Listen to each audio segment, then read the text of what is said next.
his first stop. Fires across court, Jets got it right up in the Chris Paul, the lob. Oh, what a deepest grin on his face. I want to see it again. This could be... Thank you for tuning in. Like, comment, share, subscribe. Stay tuned for our next phenomenally shocking documentary. You're in for a treat. Welcome to 48 Minutes, all things NBA. Our episode today is going to feature the 5 ballers who balled hardest off the court, the 5 richest NBA players in all-time history, and a couple who did not quite make the cut, one you're going to be very surprised with. Our first up is an honorable mention, Shaquille O'Neal, simply known as Shaq.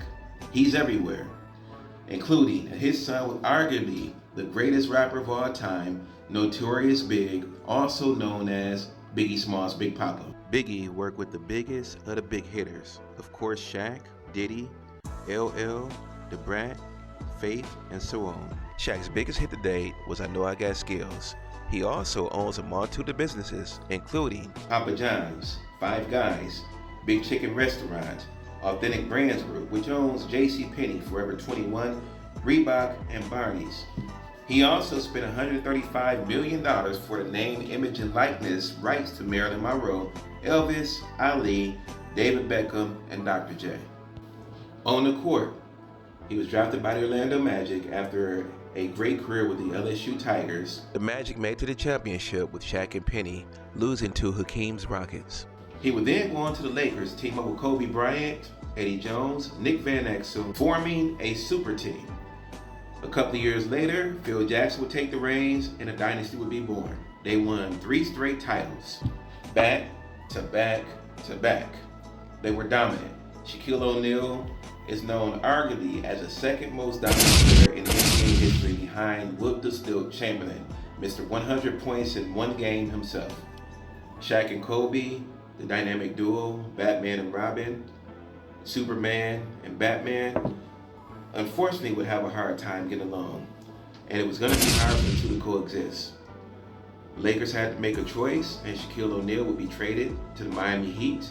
There he would form a bond and a championship with Dwayne Wade, being one up on his friend and foe, Kobe Bryant. Shaq is regarded as one of the 50 greatest players in NBA history.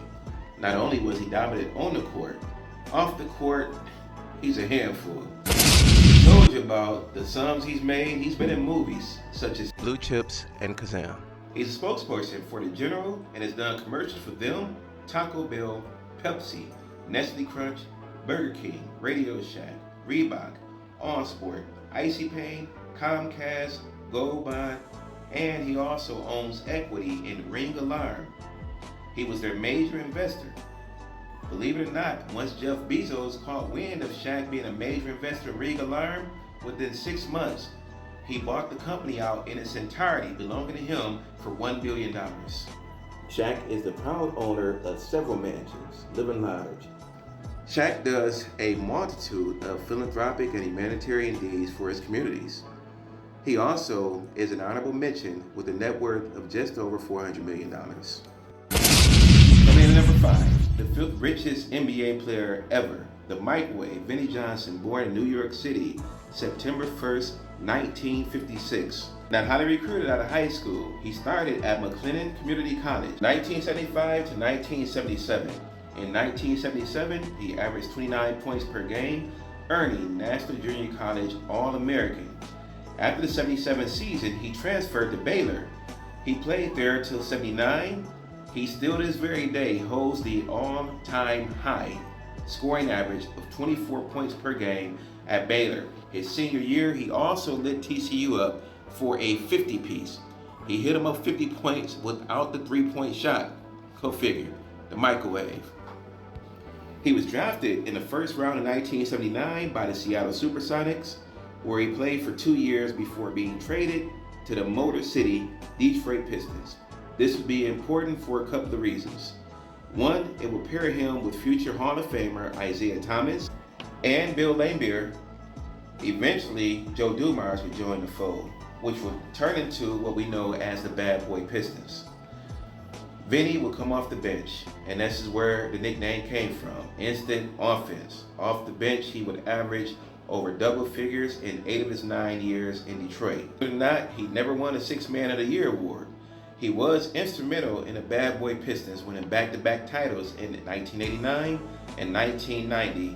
He clinched the title in 1990 by hitting the game-clinching shot in 90 with 0.07 seconds left. Giving him a new nickname, 007. He would play his final season in 1992 with David Robinson and the Spurs and retire after just 1 year there. The most he ever earned in a year was $1.4 million, and that was his last 2 years in the NBA, the last one with the Pistons and his first and only year with the Spurs. He earned a little over $6 million total in his entire career. His career now over, and a little less than $2 million saved to his name. He wanted to go into business knowing that would not last very long. He and some friends started a construction business, failing after just one project. Then he decided to use his ties to the city of Detroit and start a company called the Piston Group. They would package parts for automakers. After a year in business, Vinnie read a newspaper interview with Harold Kuttner, General Motors Vice President of Global Purchasing. Kuttner pledged to support local businesses that would create jobs and opportunities in Detroit. Vinnie called Kuttner. At the time, the Piston Group was doing about $50,000 a year in business. Kuttner met Vinnie at his business a couple of months later and told him to get out of packaging and into auto supplies. Kuttner said if he did this, he would support him. 2 months later, his company had a contract with General Motors. Johnson struggled at first. General Motors recognized his potential and sent in a consultant known as Bill Deal, CEO of consulting Detroit-based firm BBK. Deal and Kuttner both liked Johnson's personality and wanted him to succeed because of his drive and charisma. General Motors slowly funneled business to the Pistons Group. By year's end, 1996, the Piston Group generated $1 million in revenue. The more their trust with Johnson's Pistons Group grew, the more business they would send him. By 2010, he did $326 million in revenue, 15, $1.2 billion, 17, $1.7 billion, 19, $2.88 billion, 20, $2.9, 23, on a trajectory of $3.4 billion. The Pistons Group has over 1.5 million square feet of manufacturing inside their 9 facilities. They have expanded. They also make battery packs for electric cars, keeping up with today's time. The Pistons Group customer list includes Ford, GM, Chrysler, Toyota, Honda, and Nissan. Vinnie Johnson doesn't have as many businesses as the rest, but the one he does have is a monster. His net worth at number 5 is over $520 million. Coming in at number 4, maybe the most intelligent man on this list, one Mr. Junior Bridgeman. I am Ulysses Bridgeman Jr., probably better known as Junior Bridgeman, and I am, I guess, the president, CEO, not really into titles, but of Heartland Coca-Cola Bottling Company. Born September 17, 1953, East Chicago, Indiana. He won a state title there in 1971, and he would attend Louisville. He was a wingman, and he averaged 15.5 points and 7.6 rebounds per game. He was drafted by the Lakers in 1975. A few weeks later, he would be involved in a landmark trade involving Kareem Abdul-Jabbar, bringing Kareem to the Lakers, Junior Bridgeman to Milwaukee. His second year in the NBA, he scored a career-high 41 points versus Boston. He was a sixth man most of his career.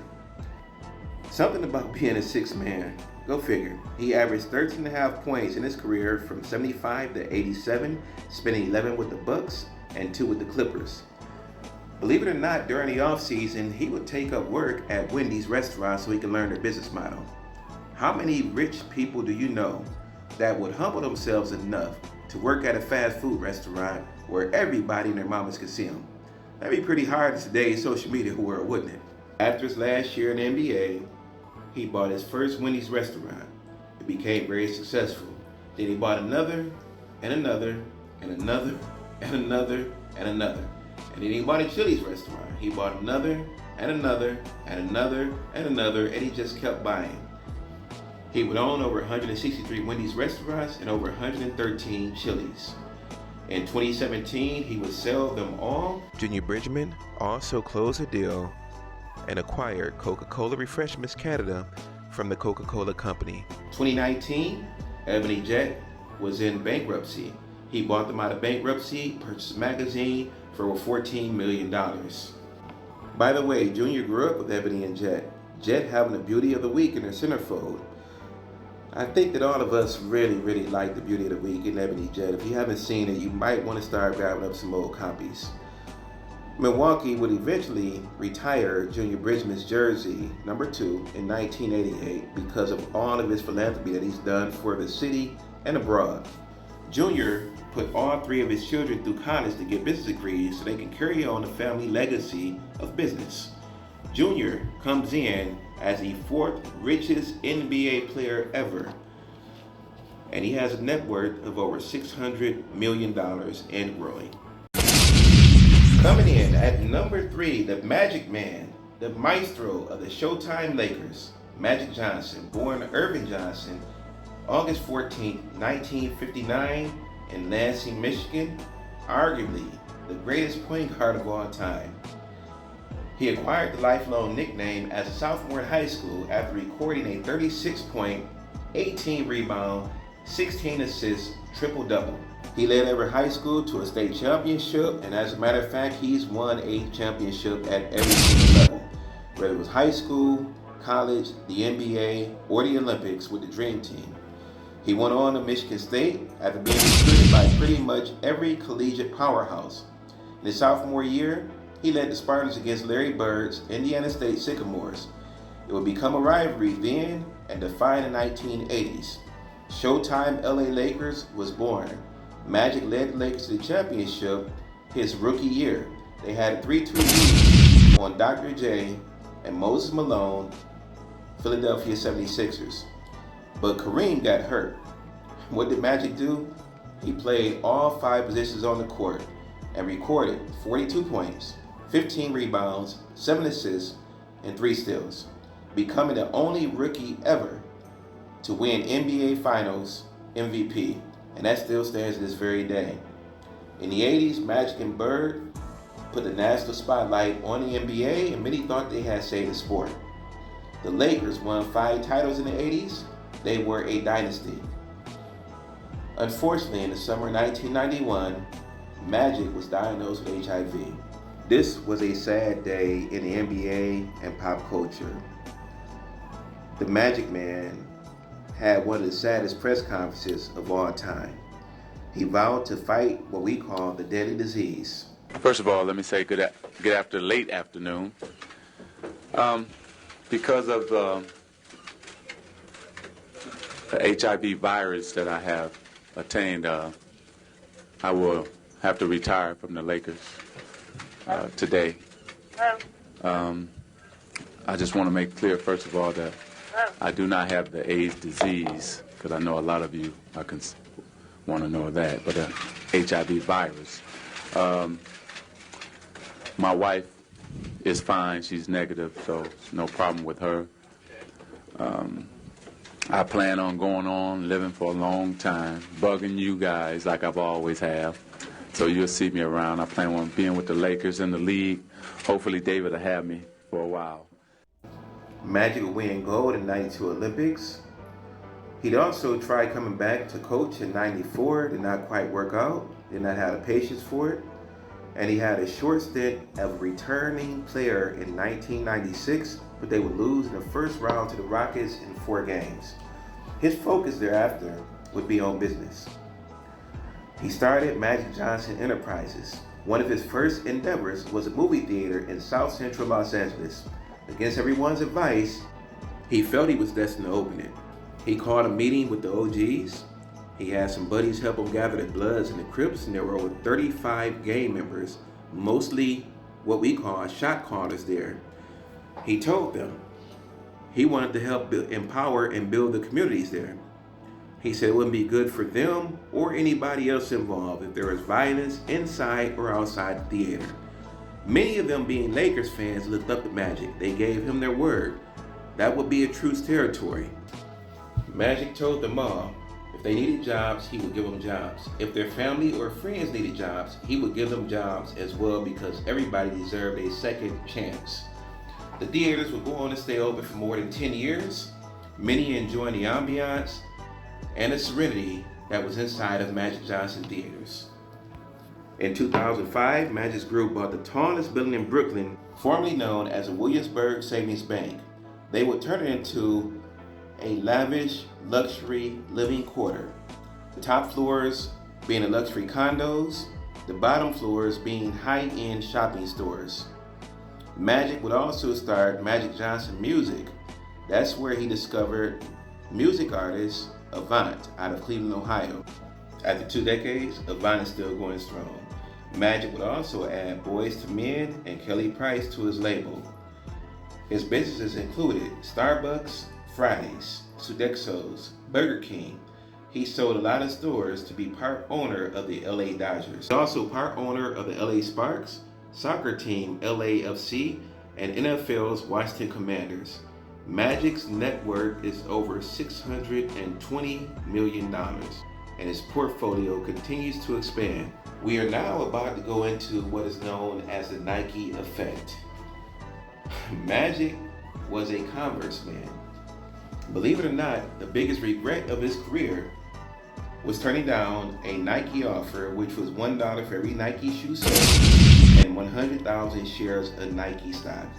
Let's just say, if he'd have taken the deal, he would sit as the richest athlete in all the sports. He let go over a minimum $5.8 billion. That's not including his current net worth, once again over $620 million. Magic Man, the maestro, out of Michigan. This one did not make the list, although it's number one. Very, very sad and amusing story all in one. Staying on that Nike train, Spencer Haywood, born April 22nd, 1949, out of Silver City, Mississippi. His family would move to the Motor City, where he won a state title in 1967. He was a star in the ABA, averaged 30 points per game and 19.5 rebounds per game. A 4-time All-Star in the NBA, becoming first-team All-Pro twice. Ironically, he was on the Lakers team for Magic Johnson's first title. We're going to rewind just a bit before that. Started in 1967 as Blue Ribbon Sports by Phil Knight and his coach, Bill Bowerman. They were selling Nikes out of the trunk of their cars. People loved them.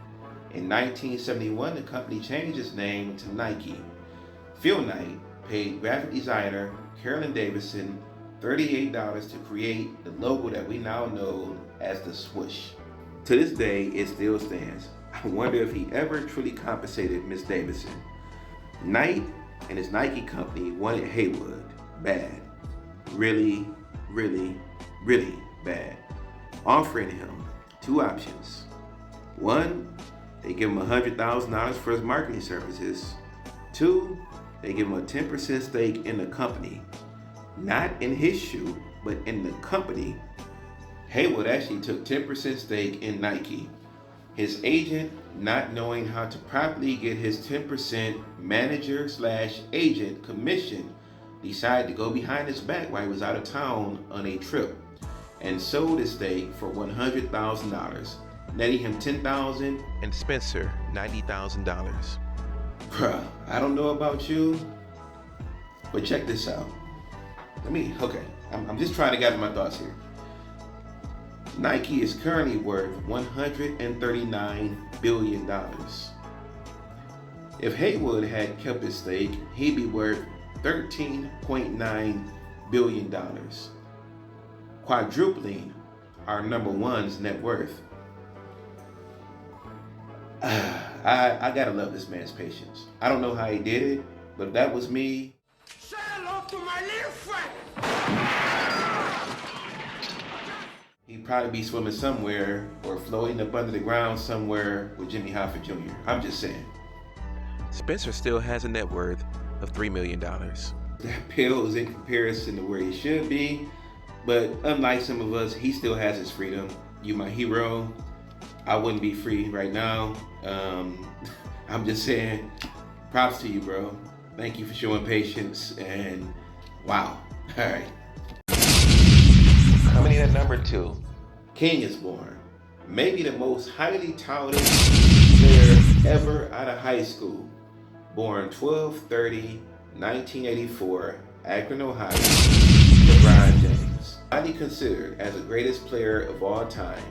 He won state titles in 3 of his 4 years at St. Vincent St. Mary. He was a top pick in the 2003 draft by the Cleveland Cavaliers, less than an hour from his hometown of Akron, Ohio. He would become Rookie of the Year, somehow living up to the amazing hype that nobody thought he can live up to. He is the first active player and the only second in period to become a billionaire. Right out of high school in 2003, he signed a $90 million endorsement deal with Nike. Its endorsements have included Beats by Dre, Coke, Kia, Pepsi, Dunkin' Donuts, McDonald's, and State Farm. He and Maverick Carter own Spring Hill Entertainment, which made the documentary More Than a Game, which chronicled James' life and his high school years. Also, The Wall, Survivor's Remorse, and animated series LeBron's. His production company also made the movie House Party. James executive produced 2 Chainz album, Rap or Go to the League. James is the most followed basketball player with over 155 million followers. LeBron invested less than $1 million in 2012 of Blaze Pizza. 5 years later, it was worth over $25 million. He is part owner of the Boston Red Sox, New England Sports Network, RFK Racing, Liverpool FC, AC Milan, and the Pittsburgh Penguins. On the court, LeBron is the NBA's all-time leading scorer and counting. He broke Kareem Abdul-Jabbar's record. He left the Cavs in 2010 to join the Heat and formed a super team with D-Wade and Chris Bosh, which called themselves the Eagles. They would win 2 titles in 4 years. Remember that amazing corner shot that clinched the title by Ray Allen? Then he had the goal of bringing the title to his hometown. He returned to the Cavaliers in 2014. They would win a title in the 2015-2016 season. In 2018, he joined the Lakers. And a couple years later, teaming with AD, they would win a title in 2020. He has played in 10 championships. At age 38, he averaged 26 points, 7 assists, and 8 rebounds while shooting 50% from the field. Let's talk about his philanthropy. He opened a school, I Promise, a public elementary school in Akron, teaching grades 1 through 8. He met his buddy Rich Paul at an Akron airport. LeBron was impressed by Paul's Warren Moon throwback jersey. He soon sold James a Magic Johnson throwback jersey. Needless to say, they became friends, and LeBron guided him into starting Clutch Sports. And Paul is one of the basketball's most powerful agents. Clutch Sports has negotiated billions of dollars in NBA contracts. It has a net worth of $120 million. By the way, super singer extraordinaire Adele said Paul is her husband. Yeah, the gift that keeps giving. LeBron James, his career and story are ongoing, has a net worth of over $1 billion. All right, LeBron. Money can buy you almost anything. It can't buy you immortality. That you have to earn. Coming in at number 1 is Ernest Michael Jeffrey Jordan, born February 17, 1963. Believe it or not, out of New York City. He would move to Wilmington at age 5. As a sophomore, he was deemed too small to play varsity. Being a competitor he is, the following summer he grew 4 inches, and he would average 25 points per game as a junior and a senior. He would go to North Carolina to play with Dean Smith's Tar Heels. He won a national championship his junior year, hitting the game-clinching shot versus Georgetown, and it wouldn't be his last. Playing in the Olympics in 1984, with Bobby Knight being one of the coaches, the USA would go on to win gold. Bobby Knight told the Portland Trail Blazers, "You have got to draft this guy, no matter what." They rebuffed, saying we need a center. Bobby Knight said, I don't care, play him at center. You not want to miss out on this guy. He is a game changer. Portland failed. Not once, but twice. This time, they missed out on the greatest player in NBA history, drafted Sam Bowie. They would fail once again. Instead of drafting Kevin Durant, they took Greg Oden. This is why this team has not won a title since the 1970s. Okay, remember Nike? The Nike effect? It seems Phil Knight had a dream of making an NBA player a billionaire. Spencer Haywood would have a net worth of just under $14 billion. Magic Johnson would have a net worth of close to $7 billion, saying that was the biggest mistake of his life ever. And here comes the bidding war. Ever seen Nike Air? The movie with childhood buddies Matt Damon and Ben Affleck. There was a bidding war for Jordan, Converse, Adidas, and Nike. Many thought that Nike had no shot at landing him. Great story.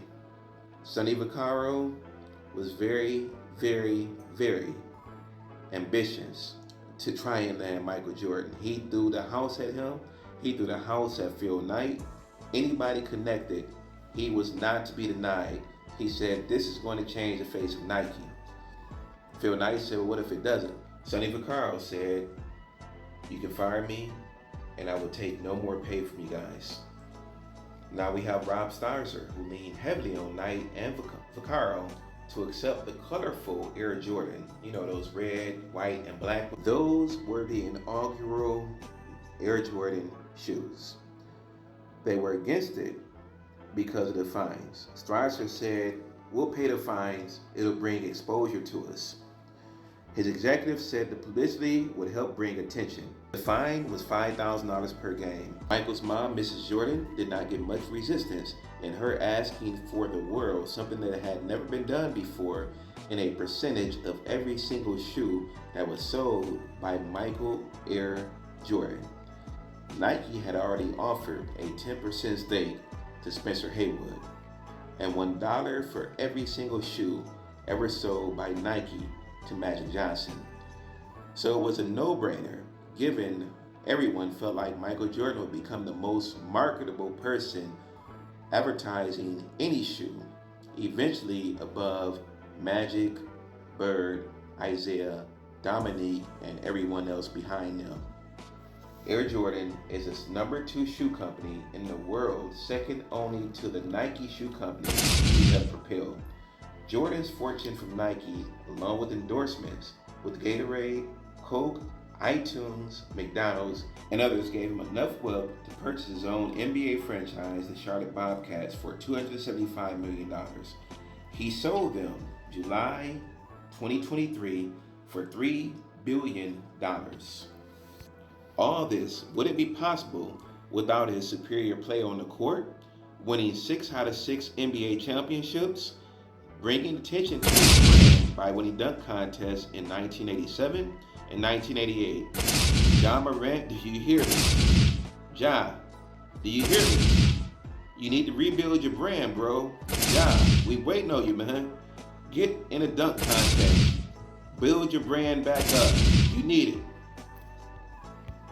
Michael Jordan will go on to win 10 scoring titles, 2 Olympic golds, and is regarded as the greatest NBA player of all time. Also the most clutch, fearless, exciting, and graceful. He has a net worth of over $3.5 billion, and he continues to grow his brand to this very day. One of His Holiness's most famous quotes was, "Love the game, and the game will love you." Basketball did not define Michael Jordan. He actually defined basketball. The greatest, MJ. Thank you for tuning in. Like, comment, share, subscribe. Stay tuned for our next phenomenally shocking documentary. You're in for a treat. 48 minutes, all things NBA.